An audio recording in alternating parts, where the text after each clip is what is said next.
Hello, नमस्कार सगळ्यांना. सगळ्यांचा दिवस खूप चांगला जावो. तर इथे तयारी झाली होती पंक्तीची.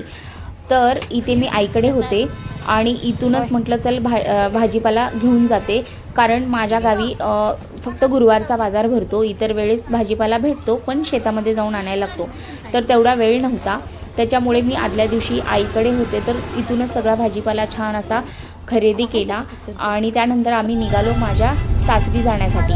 तर माझ्या आईपासून माझं सासर 30 किलोमीटर अंतरावर आहे. तर इथून निघालो आम्ही आणि पोचलो आणि सकाळी लवकर उठलेलो, त्यामुळे मला सकाळच्या जेवणाचं शूट करता नाही आलं. म्हणलं जाऊ दे चला. त्यानंतर सगळा प्रसाद तयार झाला आणि आम्ही पोचलो मंदिरामध्ये.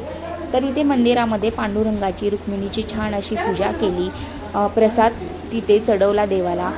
घरचा प्रसाद पोचल्याशिवाय तिथले वारकरी घरी येत नाहीत, त्यामुळे फटाफट प्रसाद पोचवला आणि त्यानंतर सगळे वारकरी घरी आले जेवणासाठी. तर ही धोंडा महिन्याची पंगत 3 वर्षातून एकदा येते आणि ही आमच्या घरी मान आहे. तर त्यामुळे आम्ही सगळे, माझी सासरची फॅमिली सगळे आलेले. आम्ही सगळ्यांनी मिळून छान असे इथे प्रसाद बनवला, सगळ्यांना जेवण खाऊ घातलं.